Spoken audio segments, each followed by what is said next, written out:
নজর রাখবো অন্যান্য খবরে। সোনারপুরে শুল্ক দফতরের অফিসারের উপর হামলা, অটো চালকের সঙ্গে বচসার কারণেই ঘটনার সূত্রপাত। মারধরের অভিযোগে ৩ জনকে গ্রেফতার করা হয়েছে। ৩ অভিযুক্তকে বারুইপুর আদালতে পেশ করা হয়। অভিযুক্তদের জামিন মঞ্জুর করেন বিচারক। মারধরের অভিযোগে গ্রেফতার করা হয়েছে ৩ জনকে। সোনারপুরে শুল্ক দফতরের অফিসারের উপর হামলা, অটো চালকের সঙ্গে বচসার কারণেই ঘটনার সূত্রপাত। ৩ অভিযুক্তকে বারুইপুর আদালতে পেশ করা হয়। তবে যেটা হয়েছে সেটা খুবই দুঃখজনক এবং খুব চিন্তার, খুব উদ্বেগের। কারণ সত্যি বলতে একটা আবাসনের মধ্যে নিরাপত্তার বলয়ে তো তারা বসবাস করেন, কিন্তু সে জায়গায় যদি সেই নিরাপত্তার বলয় ভেঙে কেউ জোর করে ঢুকে পড়ে এরকম মারধর করে, তো সেটা খুবই খারাপ বিষয়। এবং আমার মনে হয় যে বা যারা এই অন্যায়টা করেছে অবশ্যই প্রশাসন তাদের চিহ্নিত করে দৃষ্টান্তমূলক শাস্তি দেবেন।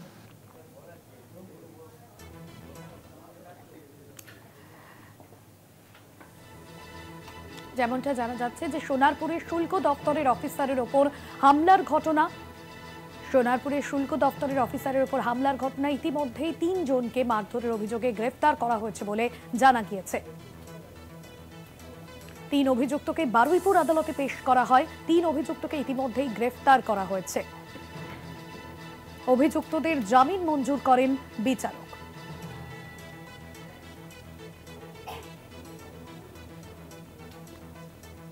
সোনারপুরের শুল্ক দপ্তরের অফিসারের উপর হামলার ঘটনায় ইতিমধ্যেই ৩ জনকে গ্রেফতার করা হয়েছে। মারধরের ঘটনায় গ্রেফতার করা হয়েছে ৩ জনকে।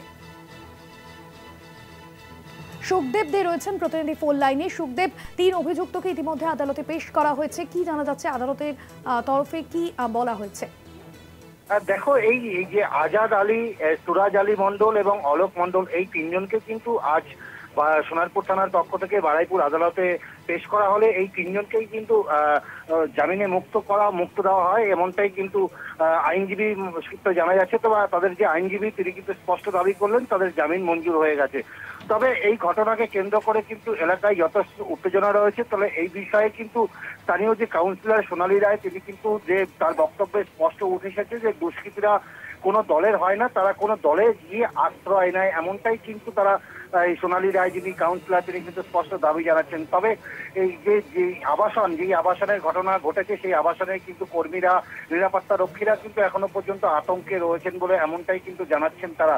তবে এই ঘটনা যাতে পুনরাবৃত্তি না হয় প্রশাসনের তরফ থেকে কিন্তু বেশ কিছু পদক্ষেপ নেওয়া হয়েছে, যেমন আবাসনের কাছে এই মধ্যেই কিন্তু পুলিশ মোতায়েন করা হয়েছে যাতে আর কোনো এরকম ঘটনা না হয়। তবে এই ঘটনায় কিন্তু শুধু যে সোনারপুর থানাকে নাড়িয়ে দিল তা নয়, তবে এই কাউন্সিলরও কিন্তু একটি বিতর্কিত মন্তব্য করতে দেখা যায়। তিনি কিন্তু দলের বিরুদ্ধেই কিন্তু ক্ষোভ উগরে দেন যে দলের কোনো নেতার ছত্রছায়া না থাকলে এরকম কাজ সম্ভব না। ধন্যবাদ সুখদেব।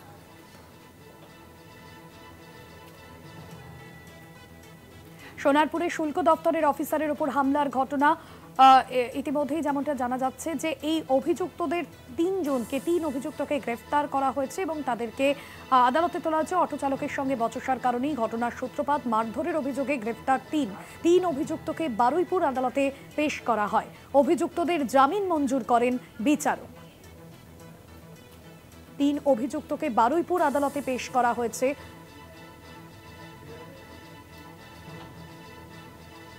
অভিযুক্তদের জামিন মঞ্জুর করেছেন বিচারক।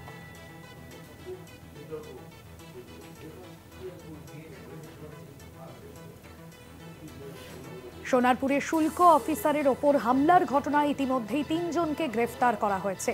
আক্রান্ত শুল্ক অফিসারকে কল্যাণী এইমসে নিয়ে আসা হয়েছে। অন্যদিকে ঘটনায় ৩ জনকে গ্রেফতার করা হয়েছে, তাদেরকে আদালতে তোলা হয়েছে। শুল্ক অফিসারের চিকিৎসার জন্য তাকে নিয়ে যাওয়া হয়েছে কল্যাণীর এইমসে এবং আক্রান্ত শুল্ক অফিসারকে তার শারীরিক অবস্থার পরীক্ষা নিরীক্ষার জন্য তাকে কল্যাণী এইমসে নিয়ে আসা হয়েছে। শুল্ক অফিসারের চিকিৎসার জন্যই তাকে নিয়ে যাওয়া হয়েছে এইমসে। সোনারপুরে শুল্ক অফিসারের ওপর মারধরের ঘটনা, অটো চালকদের সঙ্গে বচসা এবং এই ঘটনায় ইতিমধ্যেই ৩ জনকে গ্রেফতার করা হয়েছে, তাদেরকে আদালতে পেশ করা হয়েছে।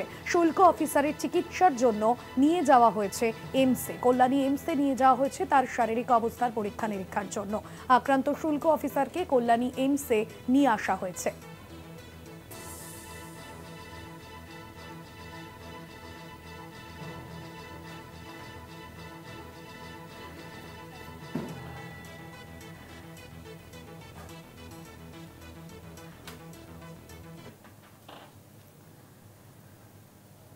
সুবল মজুমদার রয়েছেন আমাদের প্রতিনিধি। সুবল, এই ঘটনা ইতিমধ্যে যে শুল্ক অফিসার যিনি আক্রান্ত হয়েছেন তাকে কল্যাণী এইমসে নিয়ে যাওয়া হয়েছে, কি জানা যাচ্ছে, তার শারীরিক অবস্থার কি খবর পাচ্ছ?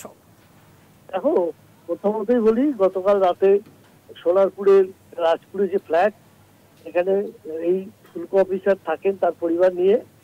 সেখানে যেটা জানা গেছে যে একজন অটো চালকের সঙ্গে তার বচসা হয়।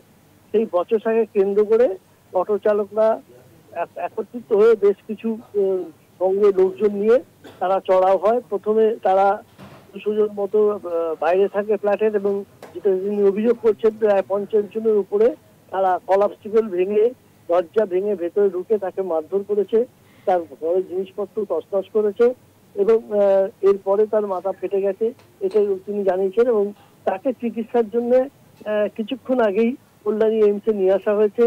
যদিও তিনি সেভাবে শুয়ে বা ইয়েভাবে এসছেন তা নয়, কিন্তু তিনি চিকিৎসার জন্য সেখানে নিয়ে আসা হয়েছে, তার চিকিৎসা চলছে।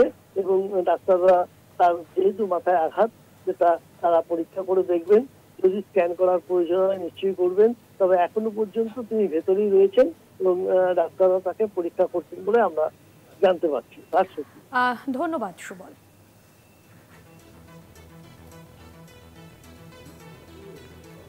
আক্রান্ত শুল্ক অফিসারকে কল্যাণী এইমসে নিয়ে আসা হয়েছে এবং শুল্ক অফিসারের চিকিৎসার জন্যই তাকে নিয়ে আসা হয়েছে কল্যাণী এইমসে। সোনারপুরের শুল্ক অফিসারকে মারধরের ঘটনায় 3 জনকে গ্রেফতার করা হয়েছে। ইতিমধ্যেই অভিযুক্তদের আদালতে পেশ করা হয়েছে।